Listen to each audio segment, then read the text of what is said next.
இது ரிசல்ட் மாதம். So Nifty வந்து ரெக்கவர் ஆகும், 26,000 போகும் அப்படின்லாம் சில பேர் பேசிக்கிட்டு இருந்தாங்க, சொல்லிட்டு இருந்தாங்க. ஆனால் அப்படிலாம் நடக்கிற மாதிரி தெரியலையப்பா. அந்த 24,000லேயே சுற்றிக்கிட்டு இருக்குது, 24,300 அந்த மாதிரி தான் போயிட்டு இருக்கு அப்படின்னு நிறைய பேர் வருத்தப்பட்டுருப்பீங்க.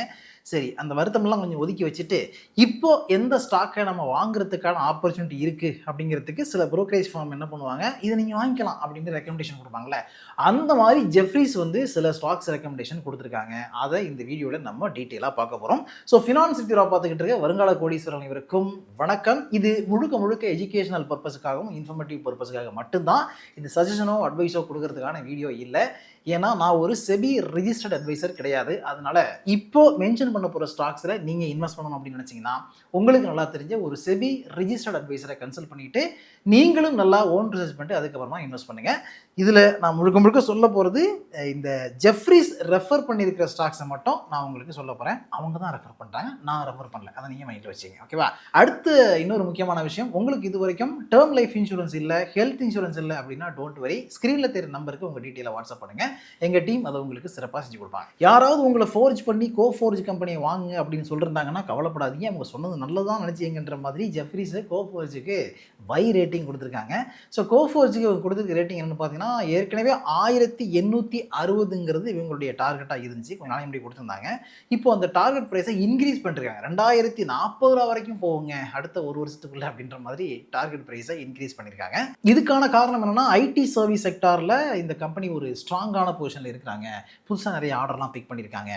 எதிர்பார்த்ததை விட கொஞ்சம் நல்ல ரிசல்ட்டையும் கொடுத்துருக்காங்க. அப்படிங்கிறதுலாம் வந்து பாசிட்டிவான விஷயமா இருக்குன்னு சொல்கிறாங்க. இந்த கம்பெனியுடைய ஆர்கானிக் ரெவன்யூ க்ரோத் பார்த்தீங்கன்னா கான்ஸ்டன்ட் கரன்சியில் 1.1% இருக்குது, குவார்டர் ஆன் குவார்டர் அப்படின்னு ஜெஃப்ரீஸ் கொடுத்துருக்காங்க. அடுத்தது ஆர்டர் புக் வந்து 45% இயர் ஆன் இயர் க்ரோ ஆயிருக்கு. எக்ஸிக்யூட்டபிள் ஆர்டர் புக் 45% க்ரோ ஆயிருக்கு அப்படின்னு கொடுத்துருக்காங்க. $2.2 பில்லியன் தான். ஸோ இதுவும் வந்து அந்த மிட்-டீன் ஆர்கானிக் ரெவன்யூ க்ரோத்துக்கு 27லேருந்து 2029க்கு இடைப்பட்ட ஆர்கானிக் க்ரோத்துக்கு வந்து ஒரு நல்ல விசிபிலிட்டியை கொடுக்குது அப்படிங்கிறது ஜெஃப்ரீஸுடைய கருத்தாக இருக்குது. என் கருத்தில் ஜெஃப்ரீஸுடைய கருத்தாக இருக்குது. 2027-29 இந்த கம்பெனியுடைய ஏர்னிங் பெர் ஷேர் 23% ஜிஎஸ்ஆர் க்ரோத்தை காட்டும் அப்படின்னு எக்ஸ்பெக்ட் பண்ணுறாங்க. இப்போதைக்கு கோஃபோர்ஜை பார்த்தீங்கன்னா 77,000 கோடிக்கு மேலே மார்க்கெட்டுக்கு வச்சிருக்க ஒரு கம்பெனி. பி ரேஷியோ 40 இருக்குது. இண்டஸ்ட்ரி பி எவ்வளோ இருக்குன்னு பார்த்தா 23 இருக்குது. ரிசர்வ்ஸ் 9,400 கோடிக்கு மேலே வச்சிருக்காங்க.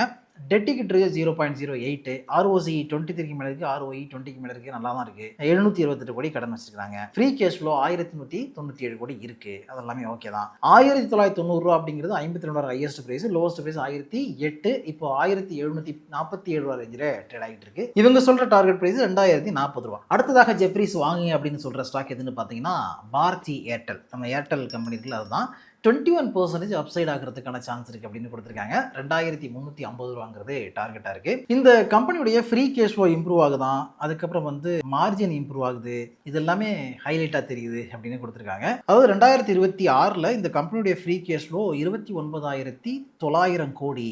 ஸோ இது வந்து நல்லா இருக்கு. அதுக்கப்புறம் வந்து இந்தியாவில் மார்க்கெட் ஷேர் இன்க்ரீஸ் ஆகிறது, டாரிஃப் இன்க்ரீஸ் ஆகிறது, ஏஆர்பியூலாம் இன்க்ரீஸ் ஆகுதுல்ல, இந்த மாதிரியான விஷயங்கள் எல்லாமே காரணமாக வச்சு பார்க்கும்பொழுது இந்த கம்பெனி ஒரு நல்ல ப்ராஃபிட்டபிள் கம்பெனியாக தான் ஃபியூச்சர்லேயும் இருக்கும். ஸோ அதனால் நல்ல ரேட்டிங் கொடுக்கலாம் அப்படின்ற மாதிரி சொல்லி தான் இந்த டார்கெட் ப்ரைஸை அவங்க கொடுத்துருக்காங்க. ஸோ பாரதி ஏர்டெல் இப்போ எடுத்து பார்த்தீங்கன்னா 12 லட்சம் கோடிக்கு மேலே மார்க்கெட்டுக்கு வச்சுருக்க ஒரு கம்பெனி. பி ரேஷியோ 45க்கு மேலே இருக்குது. இண்டஸ்ட்ரி பி 48 இருக்குது, ஆல்மோஸ்ட் கிட்ட தான் இருக்குது. ROCE 17க்கு மேலேயும் ROE 20க்கு மேலேயும் இருக்குது, ரெண்டுமே நல்ல விஷயம். அண்ட் டெட் ஈக்விட்டி ரேஷியோ 1.31 இருக்குது. அதுதான் வந்து கொஞ்சம் கவலை. ஏன்னா 1,95,000 கோடிக்கு மேலே கடன் வச்சுருக்காங்க.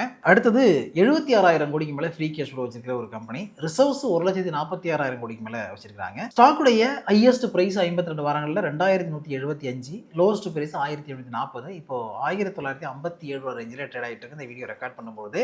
பட் இவங்க கொடுக்குற டார்கெட் 2,350. அடுத்து நம்ம பார்க்குற கம்பெனி இந்தியாவில் எந்த காலத்துலையுமே அழிவில்லாத ஒரு கம்பெனி, அப்படிப்பட்ட ஒரு கம்பெனி தான் கோல் இந்தியா.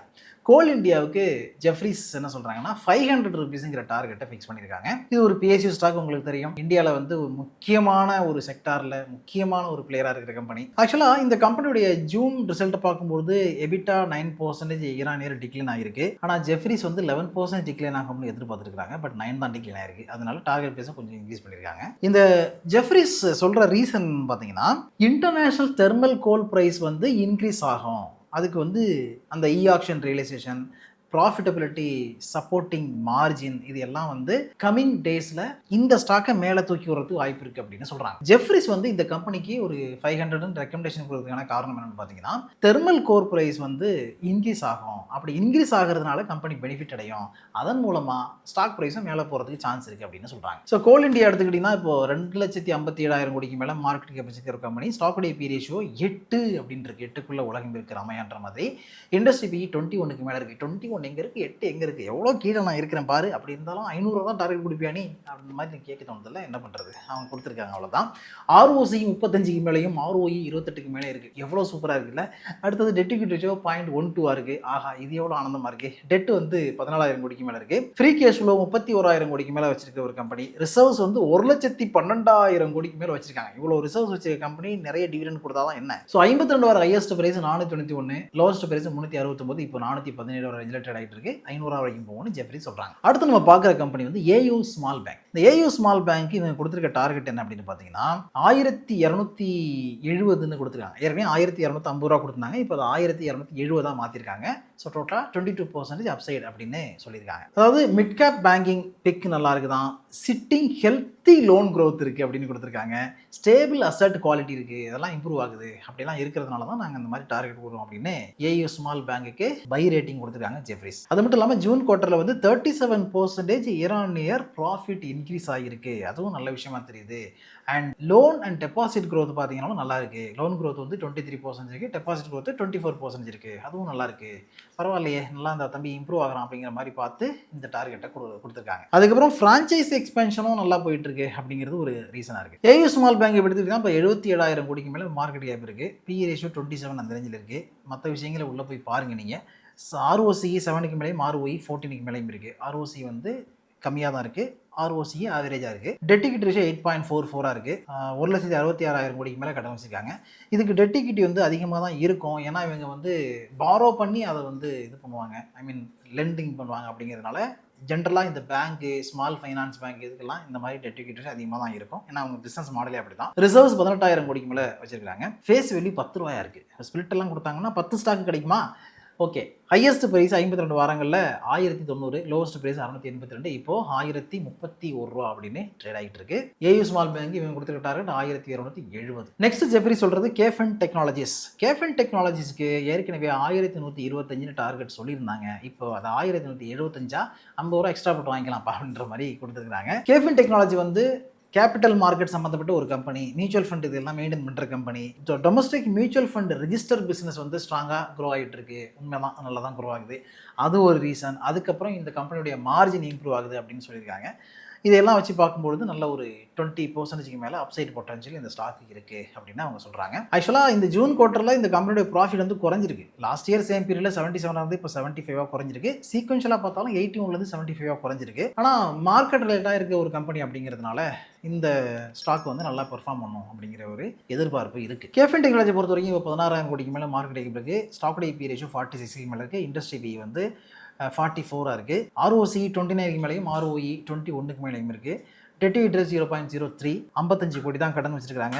1,500 கோடிக்கு மேலே ரிசர்வ்ஸ் இருக்கு. ஃப்ரீ கேஷ் ஃப்ளோ 259 கோடி வச்சிருக்காங்க. ஃபேஸ் வேல்யூ இதுக்கும் 10 ரூபாயா இருக்கு. 52 வர ஹையஸ்ட் பிரைஸ் 1,217, லோவஸ்ட் பிரைஸ் 785, இப்போ 940 ரேஞ்சில் ட்ரேட் ஆகிட்டு இருக்கு. இந்த ஸ்டாக்குக்கு ஜெஃப்ரிஸ் உள்ள டார்கெட் 1,175. இறுதியாக நாம் பார்ப்பது ஹிந்துஸ்தான் யூனிலீவர், ஒரு FMCG ஸ்டாக் எடுத்து பார்க்குறோம்.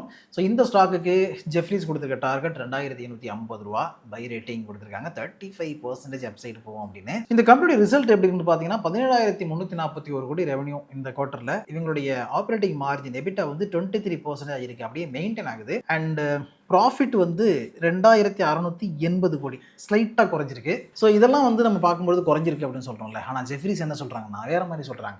இந்த குவார்ட்டர் ரிசல்ட் குறைஞ்சிருக்கிறது மட்டும்தாங்க ஜஸ்ட் மிஸ் ஆகிருக்கு. மற்றபடி இந்த கம்பெனியுடைய ட்ராக் ரெக்கார்ட் எடுத்து பாருங்க, இயர் ஆன் இயர் 10% க்ரோ ஆகிருக்கு. அதெல்லாம் வந்து நல்லா இருக்கு. அதெல்லாம் வச்சு பார்க்கும்போது கம்பெனிக்கு வந்து நல்ல ஃபியூச்சர் இருக்குன்னு தெரியுது அப்படின்றாங்க. நம்ம பார்ப்போம் இல்லையா, top and bottom line growth, historical டேட்டாலாம் எப்படி இருக்கு, கடந்த 10 வருடங்களில் இந்த கம்பெனி வந்து எந்த அளவுக்கு க்ரோ ஆயிருக்கு அப்படின்னு பார்ப்போம்ல. அந்த மாதிரியான விஷயங்கள் அடிப்படையாக வச்சு ஜெஃப்ரிஸ் வந்து இதுக்கு ஒரு டார்கெட் பிரைஸை ஃபிக்ஸ் பண்ணுறாங்க. ஸோ ஹிந்துஸ்தான் யூனிலீவருடைய மார்க்கெட் கேப் 4,95,000 கோடிக்கு மேலே இருக்கு. ஸ்டாக் PE ரேஷியோ 44 இருக்கு. இண்டஸ்ட்ரி பியும் 44 இருக்கு. ROC 28க்கு மேலேயும் ROE 31க்கு மேலேயும் இருக்கு. ரெண்டுமே நல்ல விஷயம். அடுத்தது டெட் ஈக்விட்டி ரேஷியோ பார்த்தீங்கன்னா 0.03, 1,478 கோடி கடன் வச்சிருக்காங்க.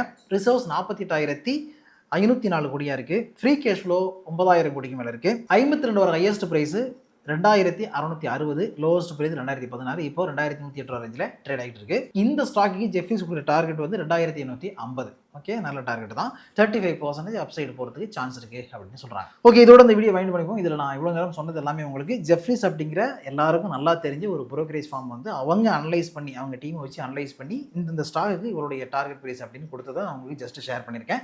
ஸோ இது முழுக்க எஜுகேஷனல் பர்பஸுக்காகவும் இன்ஃபர்மேட்டிவ் பர்பஸுக்காக மட்டும்தான் இதில் சஜஷனோ அட்வைஸோ கொடுக்கப்படலை. ஏன்னா நான் ஒரு செபி ரெஜிஸ்டர்ட் அட்வைசர் கிடையாது. அதனால நீங்க இந்த ஸ்டாக்ஸ்ல இன்வெஸ்ட் பண்ண நினைச்சீங்கன்னா உங்களுக்கு நல்லா தெரிஞ்ச ஒரு செபி ரெஜிஸ்டர்ட் அட்வைசரை இழுத்து பிடிச்சி உட்காந்து பண்ணலாமா பண்ணக்கூடாதா சொல்லுங்க அப்படின்னு கேட்டுக்கிட்டு அதுக்கப்புறமா நீங்க டிசைட் பண்ணுங்க. ஓகேவா? இதே மாதிரி அடுத்த ஒரு நல்ல மீட் பண்ணுவோம். அது வரைக்கும் உங்களை நீங்க பார்த்துங்க. Thank you so much.